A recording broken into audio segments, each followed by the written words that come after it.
Hello and welcome to another episode of Two Guys and a Chainsaw. I'm Todd. And I'm Craig. And today we went back to 1982 for the Frank Henenlotter film Basket Case.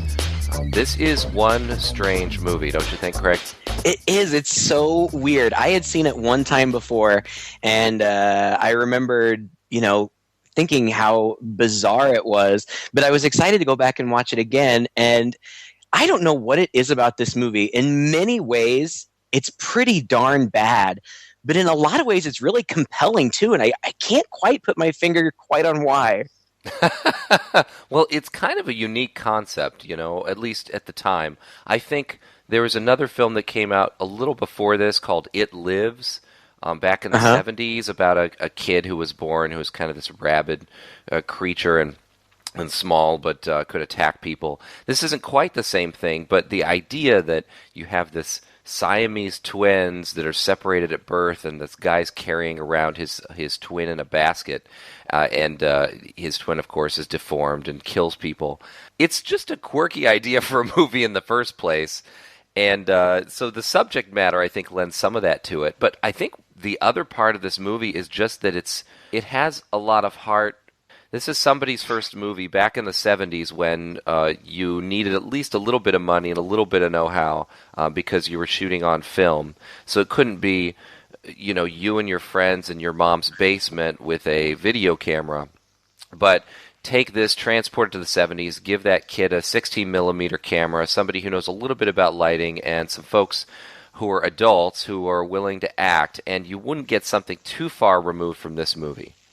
Yeah, I don't know. Like you said, you mentioned that other movie, It Lives, and I guess I read that the writer and director of this movie was inspired by those movies, and you can see a little bit of connection and similarity, really just kind of in the monster. But beyond that, the story, it touts itself as a horror comedy. And I don't know, the comedy is kind of subtle, and really by the end, I was feeling that it was kind of tragic. Like, I was surprised by the way that it made me feel. I didn't expect it to make me feel anything, and at the end, I was like, man, this is kind of a bummer. Yeah, I think the comedy is, to be frank, kind of unintentional, and it seems to me that billing it as a horror comedy, which is what they do, is an after-the-fact sort of, we put this movie together, we saw what we had, and we realized some of it's pretty goofy. And not because we wrote it to be goofy, but because some of the acting is goofy and some of the situations are a little silly. I just am pretty convinced that he meant this to be a straight-out horror film. And once he put it together, figured he could salvage it by calling it a horror comedy. Well, it's interesting that you say that because when it was initially released, the distributor cut out a lot of the gore, like almost all of the gore, to really try to appeal to those who were looking for the comedy side of it. And I don't know, it would be interesting to see that cut. That's not, eventually they restored all the gore and called it, the uncut edition or whatever. And I assume that's what we saw because there was quite a bit of practical effect gore. So, yeah, I don't know. It does kind of seem unintentional. All of the actors in this movie, I looked up on IMDb, the main guy who got his big break in this movie went on to do 2 sequels. He reprises his role in the 2 sequels, which, again, this is such an unlikely movie to even get a sequel. But and he's done, I think he's got like 10 credits. The young lady who plays the love interest, Sharon, her name is Susan Smith, and she has exactly 1 IMDb listing for this movie.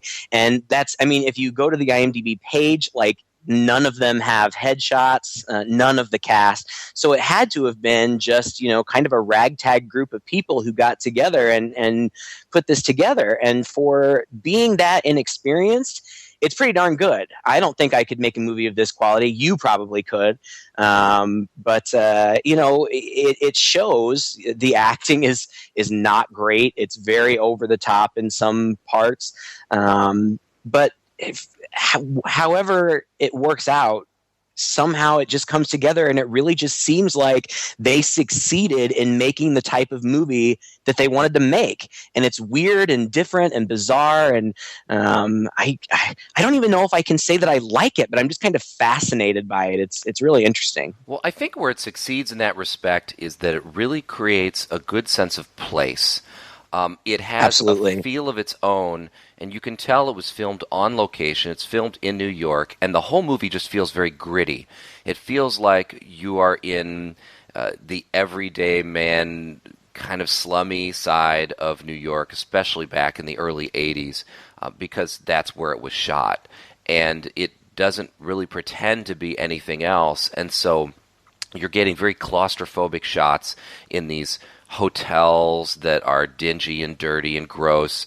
In the bedroom, in the rooms of these hotels, is where the action is. Even the doctor's office is clearly intentionally, and maybe this is supposed to be funny, but the doctor's sitting at a desk that looks like it's in some maintenance closet. He's got rusted out Yeah. pipes behind him and things like that, and so maybe that was meant to be funny. There's a part of me that thinks, well, maybe that was really the only room they had available, so that's the room they used. I mean, I think that's what it is. yeah, Yeah, and but no, I know what you're saying exactly. It does have it's a really interesting snapshot of New York City in the late 70s, early 80s. I mean, these days, Times Square is this big tourist attraction. It's all glitzy, and, there's the big jumbotrons and all the signs for the Broadway shows, and, touristy restaurants and stuff. But this is just kind of a reminder that it wasn't always like that. It used to be really kind of sleazy and dirty and gritty, like you said, and gross. And that's where it opens up with our main character, Dwayne, walking down the street in Times Square, just holding this basket, and he's being approached by drug dealers and hookers, and there's like porn shops and stuff all around, and that's not the Times Square that I think of when I think of Times Square, and it's kind of an interesting reminder. Oh yeah, it really did used to be like that. And you talked about like the interior shots. I think you're right. It was just a matter of them using whatever they could get.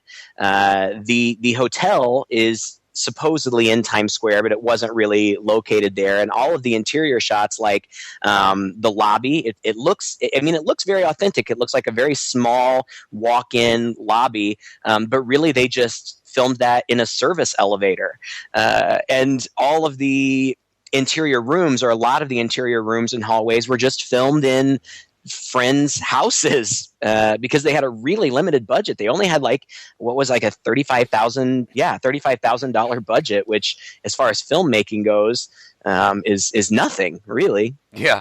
Earlier on in the film, when he whips out a wad of bills to pay for the hotel, which is kind of funny in and of itself. The hotel room's $20, but he whips out this wad of bills and very quickly rifles through tens, hundreds, and fifties and things just to pay for 20.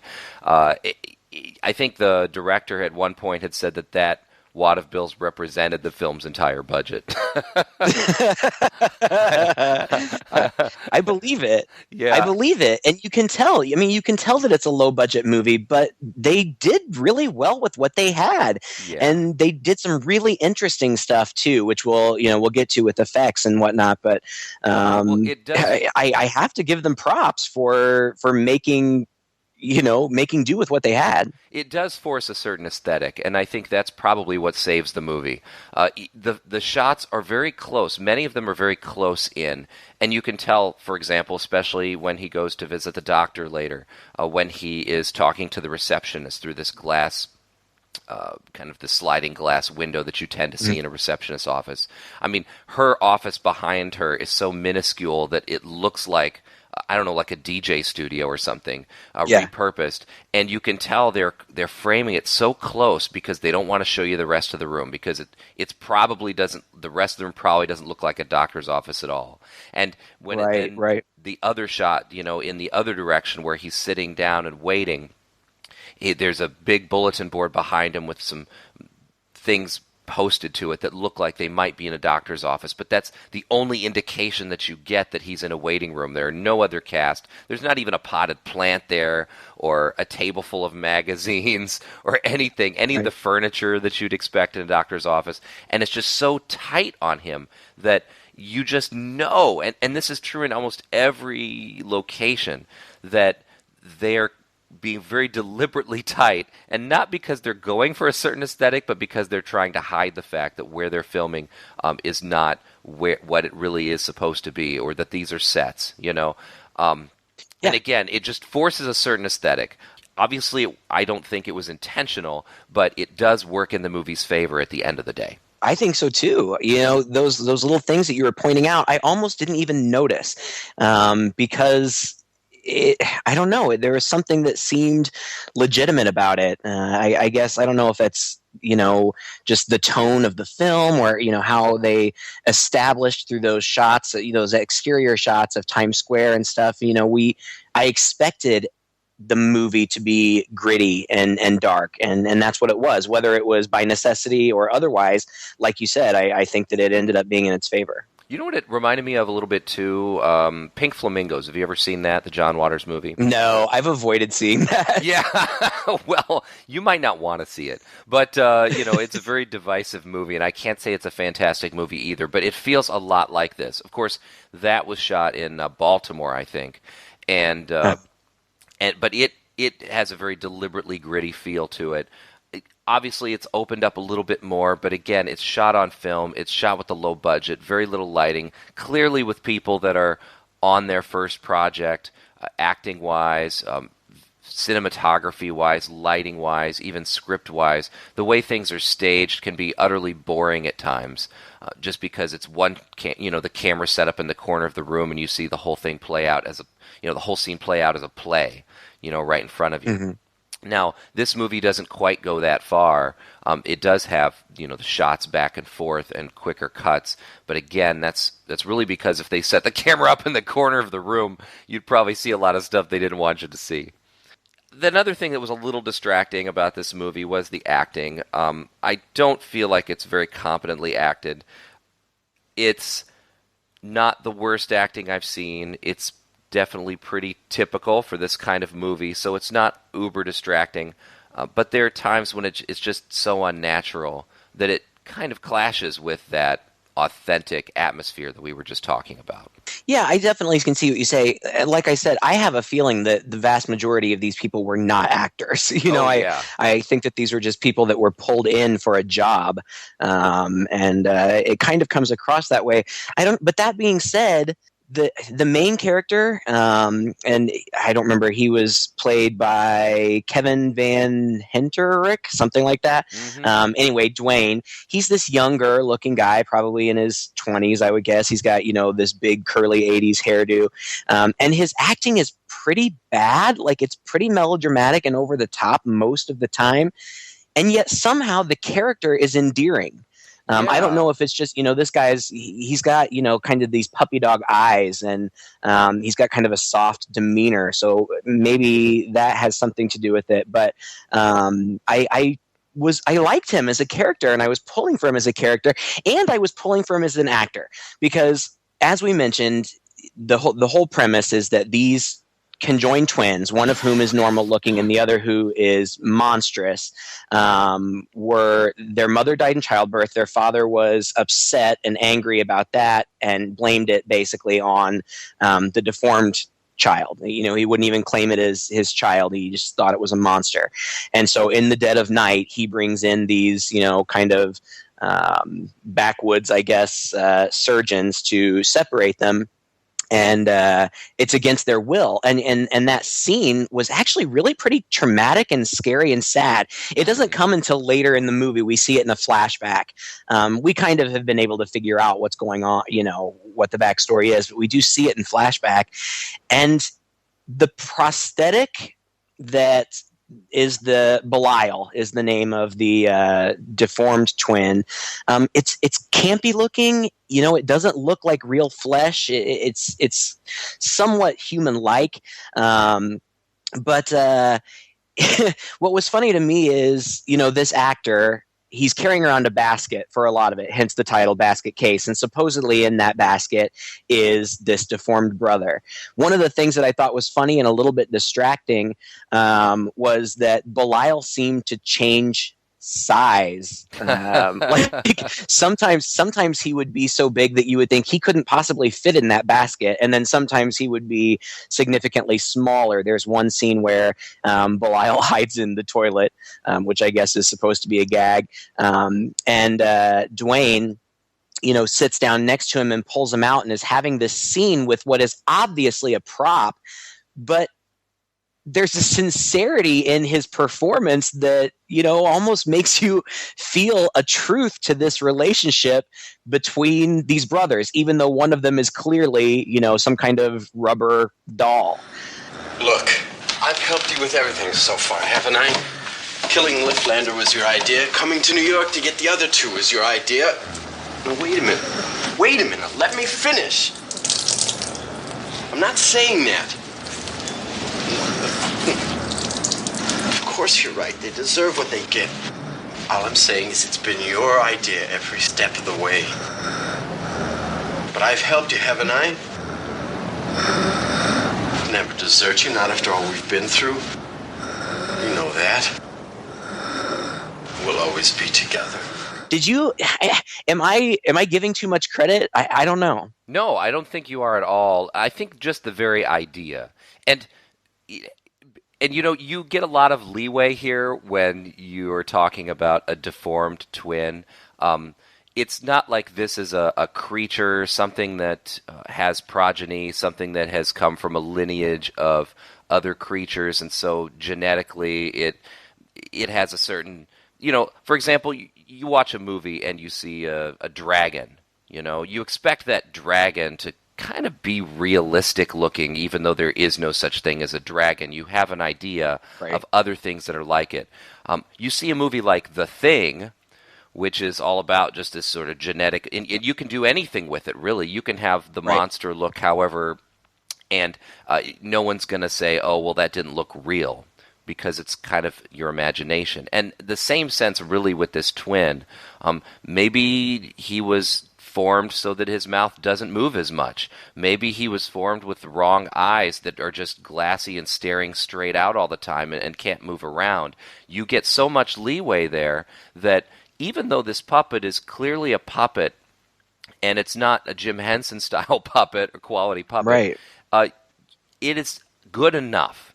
It is definitely good enough. And then I think that it's the limitations of that puppet, the fact that it does have these sort of dead glassy eyes staring out, and that its mouth can just sort of only open and close, and it has these big teeth and these arms that jut out.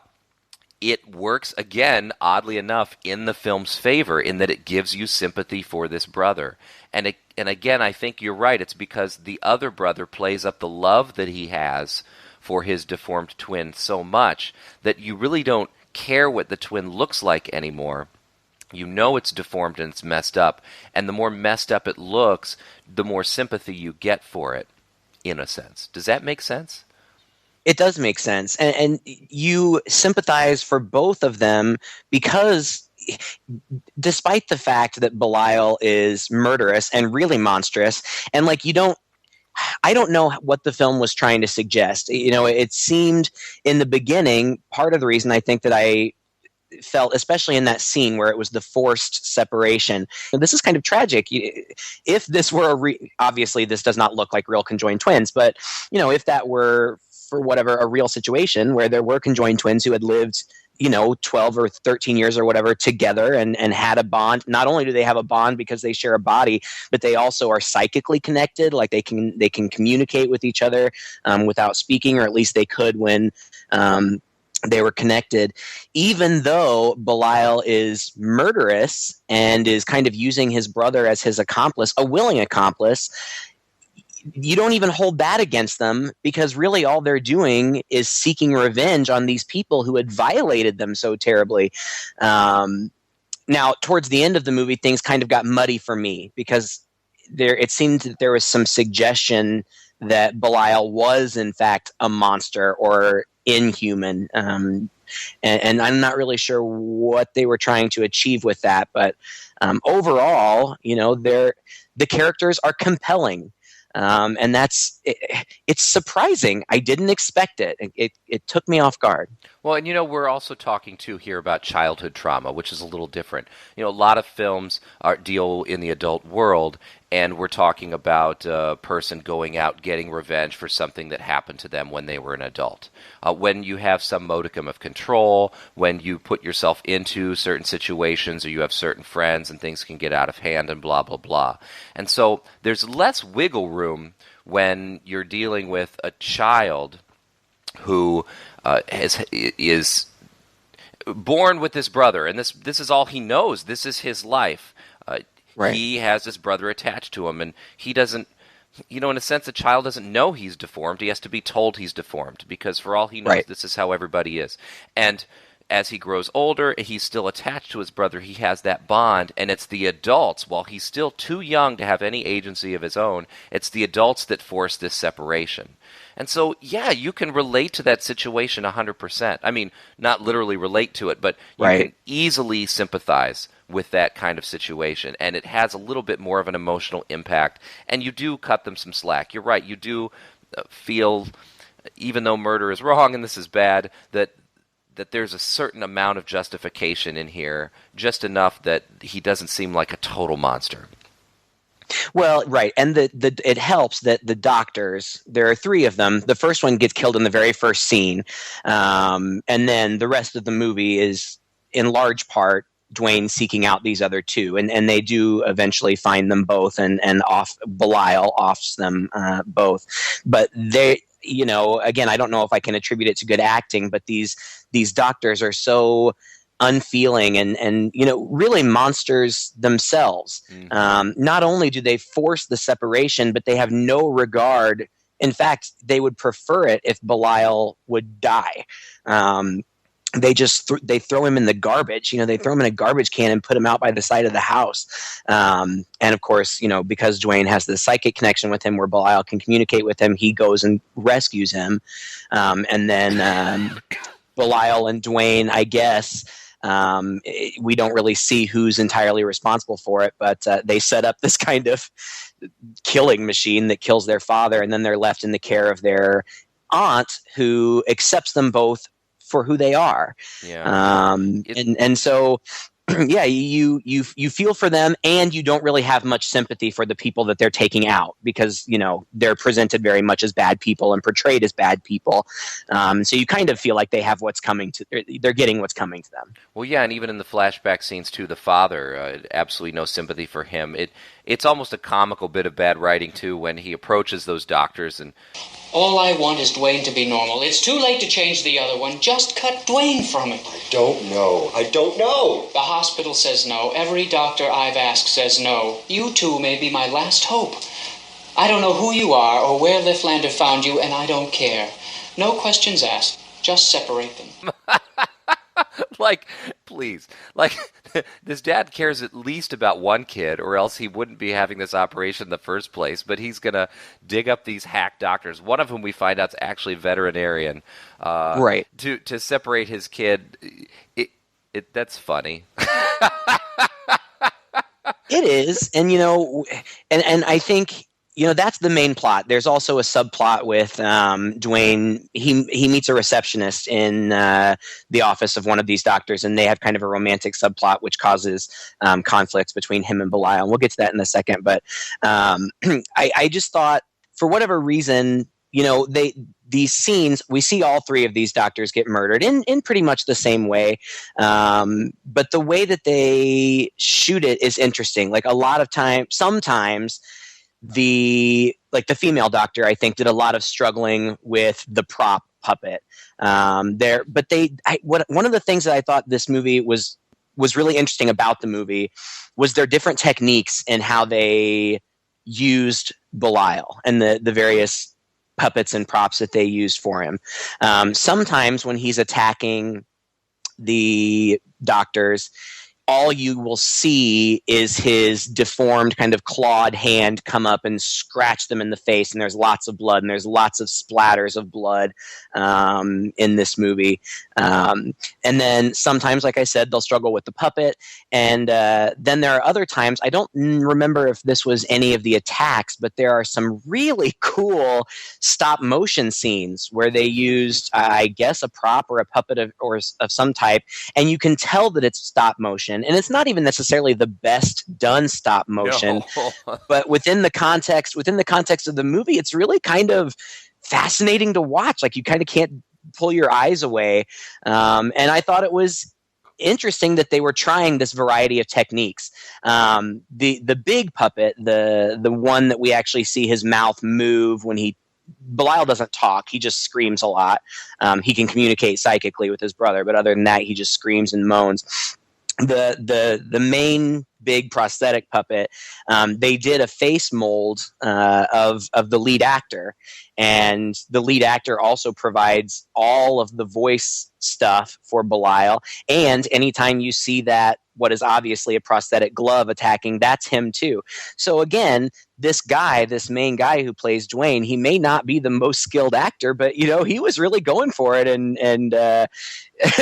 doing whatever the director asked him to. And I just thought that it was interesting to see. It would have been an interesting process to be a part of, I'm sure, making use of this shoestring budget, utilizing actors as much as you possibly can. It's I don't know. It's interesting. Fascinating, and not being able to pull your eyes away is a good way to describe it. You're right. It's not super competent, but it's just interesting enough that you're watching a movie the whole time. And I guess that's my one knock on it. And there's nothing they can do about that. They're doing the best with what they can. But that is not, you're not going to be suspending your disbelief very hard in this film. And so, right. But I sort of feel like that's its charm point, and I think that's what we're saying here, is that's kind of what's charming about it, is just seeing this different filmmaking technique, getting that sense of place, and then piled on top of it, it does feel worthwhile because the story is interesting and the characters are relatable, and you do feel for them to a certain extent, even though you're aware that they're puppets. Right. And you said, the story is interesting. I think that the story is really interesting. I think that had this taken some other form, and if it had taken the form of a novel or potentially even a play, there's enough intrigue, and the material is so dark in a way that I haven't really seen. It's unique. It's original. I've not seen anything much like it at all. I think that, I think it could be good fodder for a novel or something. As corny as it probably sounds, us talking about the premise, there is some tragedy to it. There's the tragedy of the boys being separated against their will. There's the tragedy of the fact that Belial can never have a normal life, and because he can never have a normal life, neither can Dwayne. And Dwayne is becoming a young man, and is becoming interested in women, and surely would like to have some sense of normalcy in his own life, and he can never have that. And you see in the actor's portrayal how he's coming to terms with that, and he's not.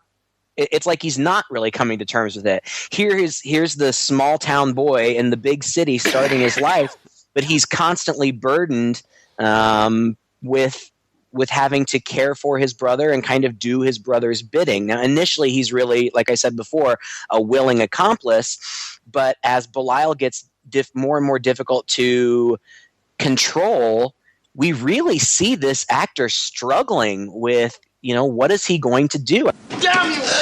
Damn you! Dwayne! Damn you! Dwayne, talk to me, please! Damn you! Damn you! Damn you! God! Ew. Why?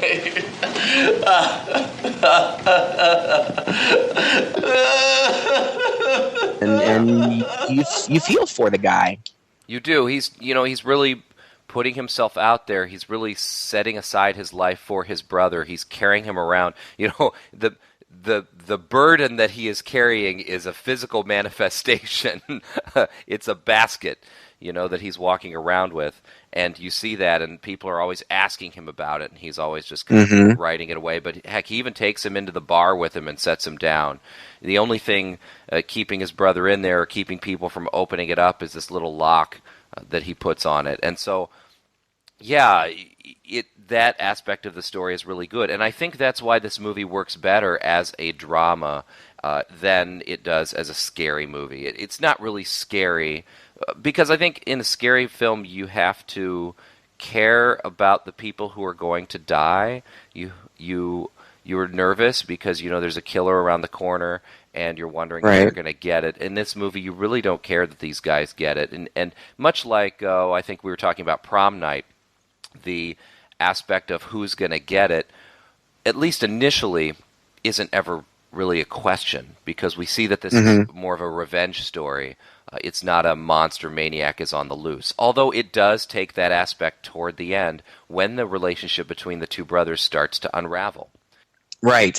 And it really begins to unravel when Dwayne wants to kind of separate himself. And of course, here I am, a teacher of literature. I'm actually seeing, some effort at like motif and stuff here, like they've got the physical separation, but then that also manifests in that they are now kind of being separated emotionally as well, and Belial, doesn't take that well.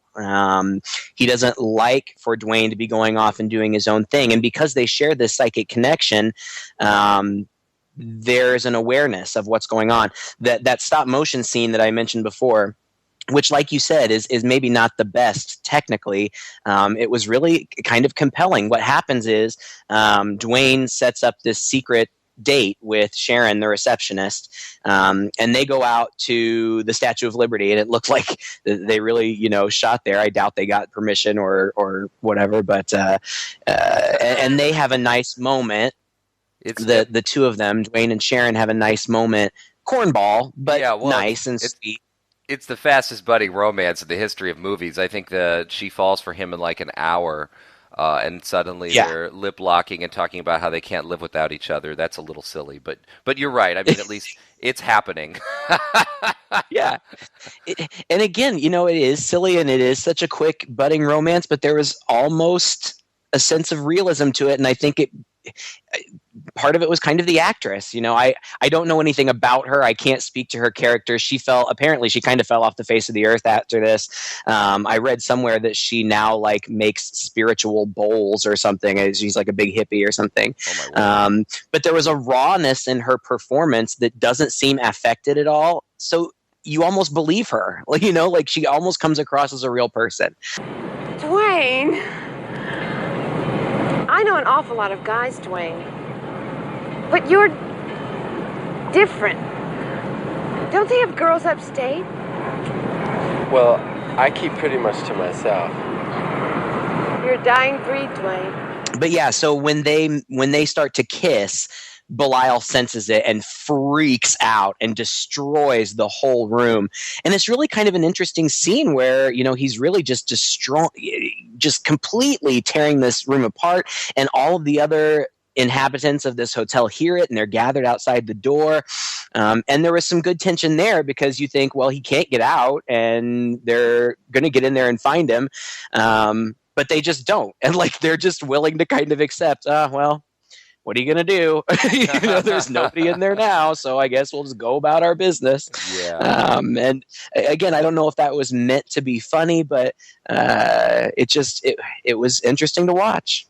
Yeah, no, you're right. You really feel for this brother because obviously he's getting what he's never going to have that kind of a relationship, and but he obviously wants it. And he can't live vicariously enough through his brother to get anything like that. And then, as you mentioned earlier, this brother, you mentioned that the girl's performance, there's a rawness to it that gives it some authenticity, maybe?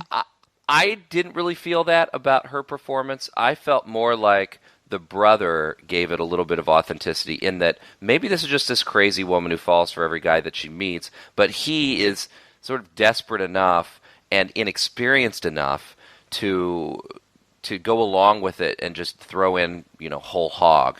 And so, and so that was the kindest explanation I could give in my mind. Sure, fair enough. To resolve that this is going to be this quick little romance that happens.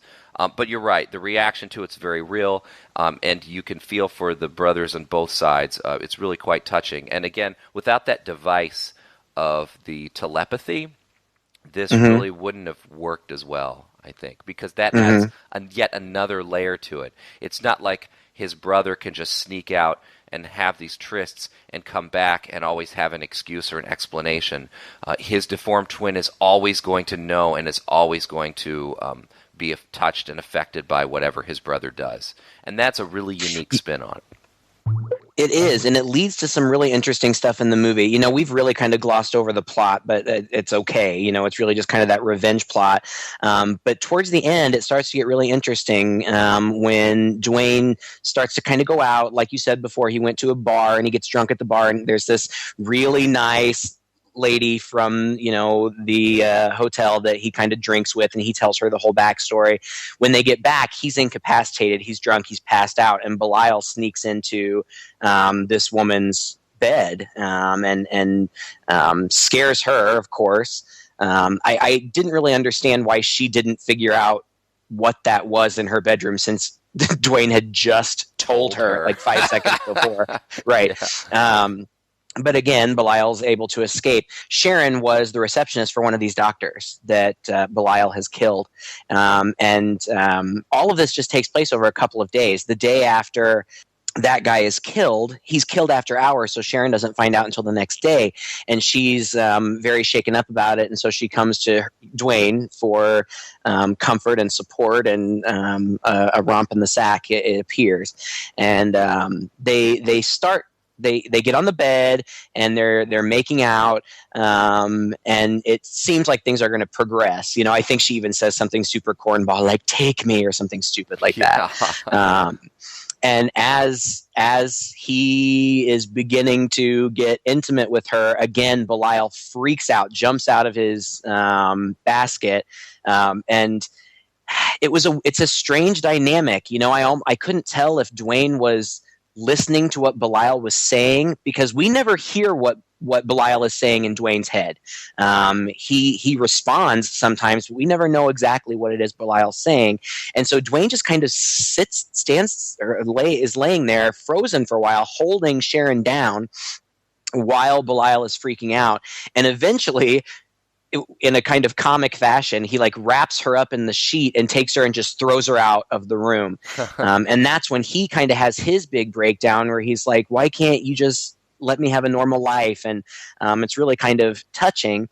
And then he goes to sleep, and Belial comes out of his basket. And this is where things got kind of weird for me, and I wonder what your take is on it, because Belial goes over to Dwayne, and you're not sure what he's going to do. I wasn't sure if he was going to attack Dwayne or if he was being... I don't know, if he just wanted to kind of touch him or be near him.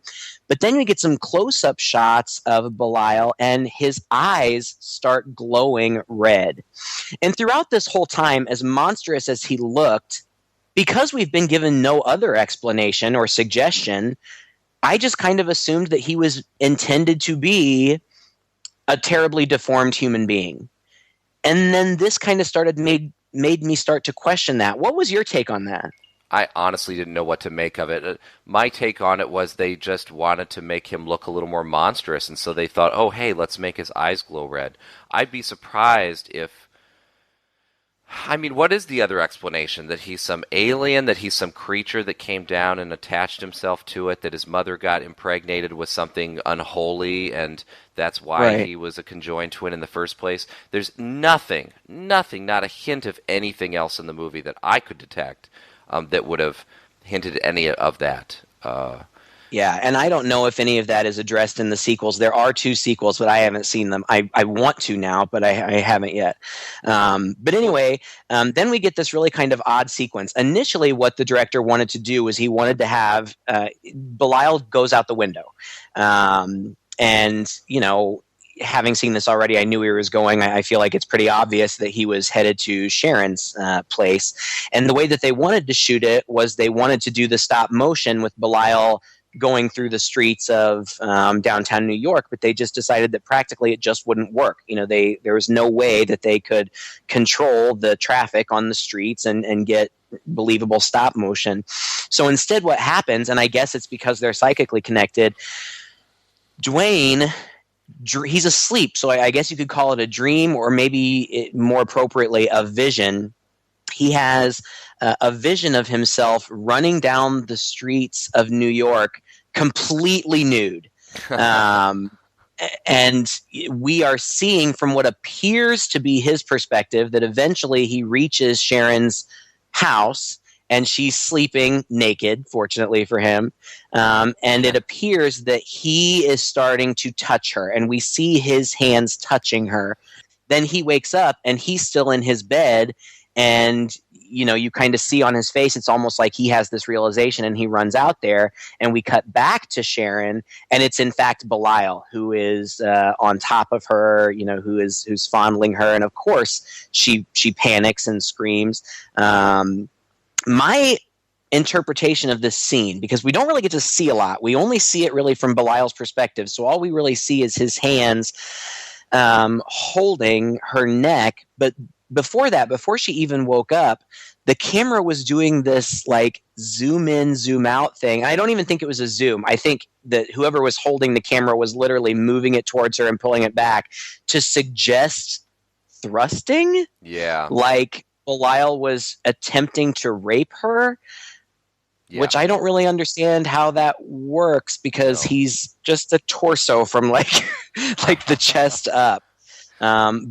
But the result is that she panics, and he ends up killing her. And again, when Dwayne barges in, it's the puppet sitting on her nude dead body, and there's lots of blood underneath the puppet that I didn't know if I was supposed to think that was supposed to be from him or from his attempts at raping her. I don't know. I guess it doesn't really matter, but it was very unsettling as far as imagery goes. Well, he's bouncing up and down on her too, and there's the squishing sound. I mean, I think once it gets into the wide shot, it's pretty clear. Yeah, because he's sitting right there on her crotch.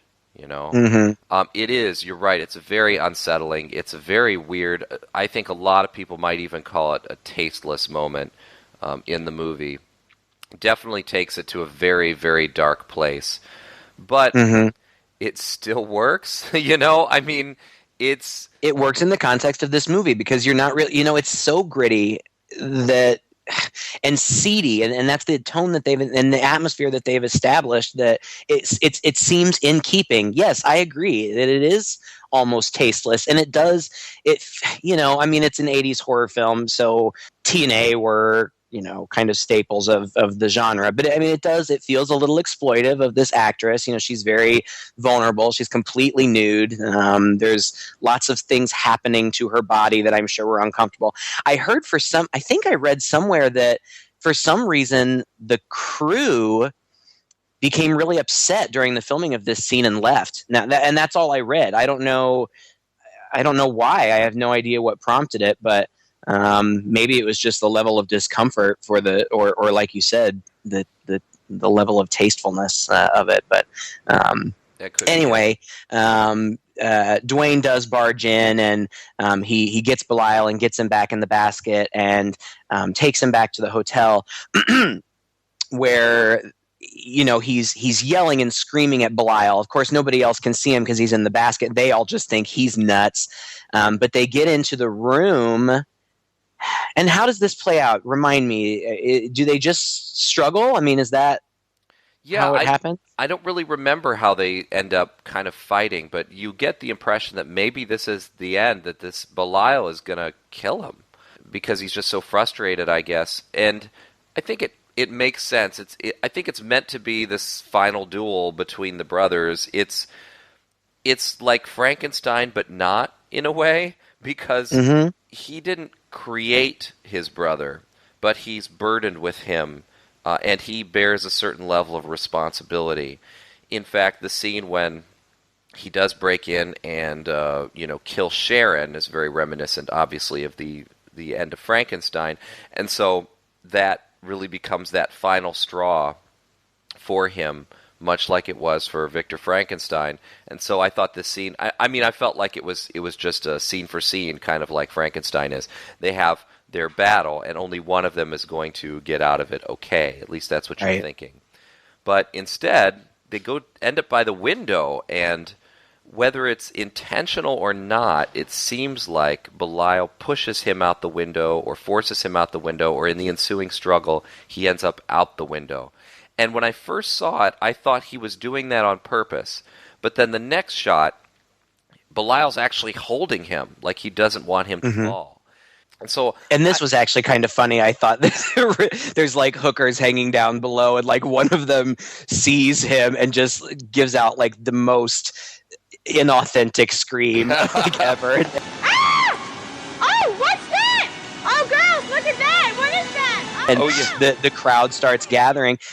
Seeing this imagery, it affected me in a really surprising way. Like, it really felt tragic to me. Like you said, it seems like Belial is trying to keep them both from falling. Now, he could easily let Dwayne go, and maybe if he did that, that would make it easier for him to hang on. But he's not. He's holding on. But at the same time, somehow he's choking Dwayne too. Like, it doesn't appear that that's intentional. It's like he's just trying to hold on to him, but at the same time he's strangling him. And so it's like Dwayne is hanging.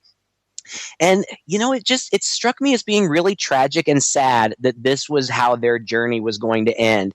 And it does. Eventually they fall, and I very much got the feeling that we were meant to believe that they had both died. Yeah. And as corny and odd as this movie was, it really kind of made me sad. I felt like it was really kind of tragic and a tragic ending, and that it just ends there with the crowd surrounding them. It's kind of like the end of King Kong, where it's just a gathering crowd, and the camera pulls away, and the credits start to roll. I thought it was, I don't know, it affected me far more than it probably should have. I don't know why. Well, it sets up a really interesting moral situation, I thought. In this case, as you said, he wasn't holding onto his hand, but he's holding onto his neck, and he's clearly choking. And so either way, his brother is going to die. Either he continues to hold him up above the street, and he will choke to death, or he drops him and he will surely, break his neck and die on the street below. And so the choice becomes, does he let him go? Does Belial let Dwayne go and save himself, or does he let go and they both tumble to certain doom? And the choice that he made was, we're both going to tumble to certain doom, which makes logical sense, because really without his brother, he can't function in life. And as mad as he can get at him and as jealous as he can be at him, this deformed twin is not going to last long without his brother carrying him around in a basket, and he knows that. So it's really the only way it could end at that point. And I think that's what makes it so tragic. I mean, it didn't emotionally affect me in the same way, because I think for me, the whole time I felt like I was watching a movie. Everything else was a little too distracting for me to suspend my disbelief. But the idea of it, I 100% agree with you. It is tragic. It is sad. And I think we were supposed to believe that they both died because of the way it was shot. Yeah, and I don't remember it affecting me so much the first time around. So maybe I was just in a weird mood when I watched this yesterday. I don't know, but and it almost, I really kind of desperately want to see the sequels now, and I, fortunately, thanks to you, have access to them. But I don't know, and I like I said, I haven't seen them, but I was just reading a little bit about them today, and I guess the main guy does come back to the same role. So it apparently the first sequel picks up exactly where we leave off in the first one, and it just turns out that they are not dead and they get whisked away by an ambulance or whatever. While I desperately want to see it and will watch it, I almost feel like that almost takes a little bit away from the effectiveness of the ending of this movie. I'm totally willing to let it go. It's not going to bother me, but but I thought that the ending was fitting for the movie. The fact that they did both die tragically, I thought that was a fitting ending. Oh yeah, it really was, and it was honestly, I felt like something like this was going to happen from the beginning. I just felt like it was going to be that kind of story, and so Right. it works. Even though the writing is not good from a dialogue perspective, and even though the camera work is, I think, distractingly poor, there's lighting issues, like light is coming from odd places, lots of times from the floor in these scenes. Even though all of that is the fact, at least the structure of the story and thematically, it almost just makes up for it anyway. It's not a movie that I would say, oh, everybody needs to go out and see, but it is a movie that I would say you're not wasting your time if you do see it. You're going to come away with something. You're going to come away with the atmosphere, that gritty atmosphere, and that look at that side of New York that in some ways doesn't really exist anymore. At least when it does, it's in pockets. And you're also getting this thematic, these ideas that will stay with you, that you might mull over for a while. Yeah, it's interesting that you said that you wouldn't recommend it to everybody. I certainly wouldn't either. Right before you said that, I was getting ready to say I would recommend this to horror fans. It's just such a and not only horror fans, but anybody who is really interested in cinema. Yeah. For cinema's sake, I think that it's such an oddity. It's such a curiosity that. It's just unlike anything I've ever seen before or since, and that I don't know, that for that reason alone, I find it interesting and fascinating. Yeah, I'd put it there kind of, again, with Pink Flamingos. They're two very different movies, but Right. it's exactly the same thing. I would not recommend that movie to anybody. However, if you're into cinema and you need to see it, you need to experience that movie, kind of see what it's like, you will find it fascinating. And yeah, you're right. I felt the same way about this film. Thank you for listening to another episode. If you enjoyed this podcast, please share it with a friend. We're up on iTunes. We're at Stitcher. Please check us out on Facebook, like us there, and continue the conversation with us. We'd love to hear what you think and hear your recommendations for movies that we should watch into the future. Until that time, I'm Todd. And I'm Craig. With Two Guys and a Chainsaw.